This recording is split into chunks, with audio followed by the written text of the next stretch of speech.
Bom, pessoal, vamos agora prosseguir com a nossa história da epistemologia no curso. Isso agora sem o acompanhamento escrito, que eu sigo por sugestão de alguém no YouTube, mas também porque isso irá me dar menos trabalho. Eu quero falar agora da epistemologia na filosofia medieval. Uma dificuldade, entre outras, com os filósofos medievais é que eles misturavam questões filosóficas com questões teológicas, ou eles, no texto, uma coisa vem junto da outra. Isso torna a leitura e a avaliação muito difícil para o leigo. E eu quero começar com Agostinho, informando que eu baseei parte dessa aula no excelente segundo volume da excelente História da Filosofia de Anthony Kenny, que foi um grande scholar, ainda está vivo, escreveu livros sobre Descartes, Tomás de Aquino,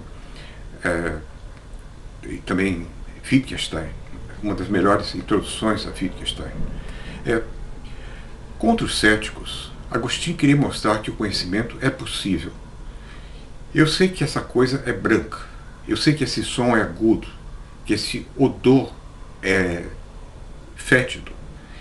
Mesmo que o remo dentro da água não pareça ser reto, meu juízo o entende como sendo reto. Como alguém notaria, eu vejo o remo reto como se fosse encurvado. Acho que Searle diria isso.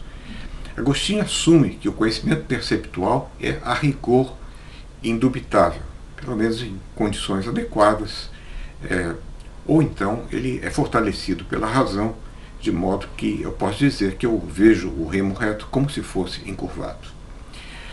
Além disso, há juízos como eu estou vivo, que são incontestavelmente verdadeiros.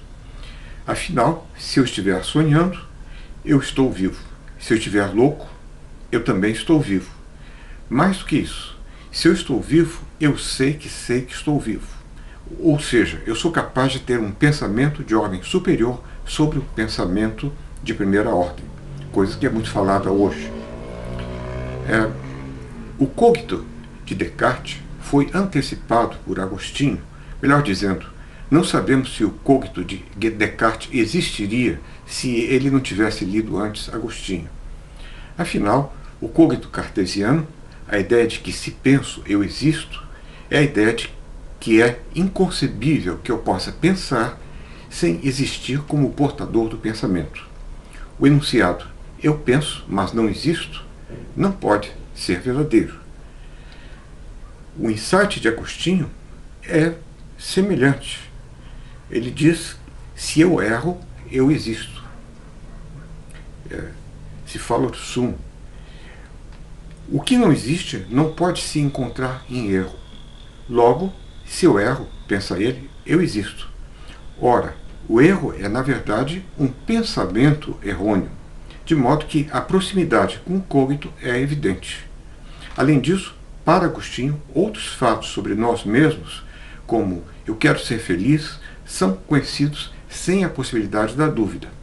E o mesmo foi considerado sobre Descartes, que acreditava que aquilo que pertence ao pensamento, que era para ele muito extenso, digamos, seria melhor dizer, aquilo que pertence à consciência, não pode ser duvidado. O que pode ser duvidado é que aquilo que pertence ao pensamento corresponda a algo externo na realidade. Do mesmo modo, para Agostinho, nós conhecemos muita coisa pelo testemunho de outras pessoas. Então, a noção de conhecimento por testemunho já existia em Agostinho. Contudo, o conhecimento da essência das coisas não é adquirido pelos sentidos. Por exemplo, nosso conhecimento da geometria, da aritmética, da beleza, ou talvez de algumas verdades da religião, como o Deus triuno, não é proveniente dos sentidos. Ele se pergunta nas confissões de onde os números vêm. A resposta é uma espécie de cristianização do platonismo. Platão achava, no Mênon, que tivemos acesso às ideias em outras encarnações. Mas Agostinho argumenta em De Trinitate que isso não faz sentido, pois não podemos pressupor que todos nós éramos geômetras em nossas vidas passadas. Então, assim, todos nós chegamos à conclusão de que o triângulo tem 3 lados, porque fomos geômetras em outras vidas. Não, isso tem que estar errado. Nosso acesso às ideias deve ser explicado de uma outra maneira. Aqui ele segue a sugestão de neoplatônicos como Plotino, segundo o qual as ideias estão localizadas na mente de Deus. As ideias são eternas. A ideia de virtude, a ideia do bem, a ideia da justiça, a ideia do belo, são eternas e o mundo as reflete. Como em Platão, ações virtuosas copiam a ideia de virtude. Coisas belas são cópias da ideia de beleza. Mas não é possível que, ao criar o mundo, Deus olhasse para qualquer coisa fora de si mesmo. Logo, tem que estar dentro dele mesmo. Citando Agostinho, ideias são formas arquetípicas que constituem as essências imutáveis das coisas, não tendo sido criadas, mas já existindo desde sempre no intelecto divino. Isso nos dá a chave para justificarmos uma famosa doutrina de Agostinho, que é a da iluminação divina. Platão acreditava que chegamos às ideias por rememoração. Aristóteles, mais próximo dos empiristas, achava que nós chegamos a elas através de abstração. Agostinho, mais próximo de Platão, achava que isso se dá por iluminação divina. Através da iluminação divina, nós chegamos às ideias. Como ele escreveu, iluminada por Deus, isso é uma citação, iluminada por Deus através da luz inteligível, a alma vê, não por meio dos olhos do corpo, mas pelo intelecto, com sua culminante excelência, as razões constitutivas de sua última bem-aventurança. Kenny tem algumas observações interessantes acerca disso. Primeiro, a doutrina da iluminação, em Agostinho, é uma metáfora pouco elaborada, e nada mais. Sendo pouco compensador tentar adivinhar o que Agostinho poderia ter dito, e aí formar toda uma série de conclusões supostas. Lembra inicialmente um processo natural, a iluminação, que é quando nós aprovamos, estou tentando traduzir a palavra inglesa assent, nós aprovamos um pensamento sem sermos levados a isso por um raciocínio, mas por intuição, pela visão intelectual, pelo olhar da razão. Por exemplo, uma coisa não pode ser e não ser ao mesmo tempo. 1 mais 1 é 2, o triângulo tem 3 lados, uma reta é a distância mais curta entre 2 pontos. Isso aí é próprio das chamadas crenças a priori. E é bem certo que as crenças a priori eram explicadas por Agostinho por essa visão intelectual, ou pela iluminação divina, que virá logo a seguir, que possibilitará essa visão intelectual. No escuro, nós não vemos, nós precisamos da iluminação divina para que nosso intelecto possa ter acesso às ideias.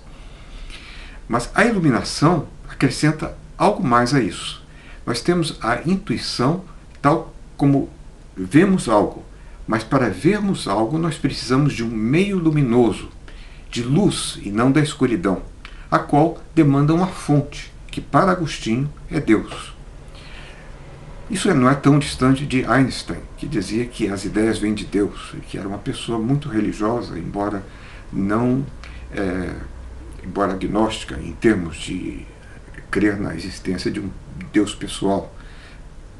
Bom, temos a intuição, tal como vemos algo, mas para vermos algo precisamos de um meio luminoso, de luz e não da escuridão, a qual demanda uma fonte, que para Agostinho é Deus. Deus é a fonte da iluminação intelectual. E,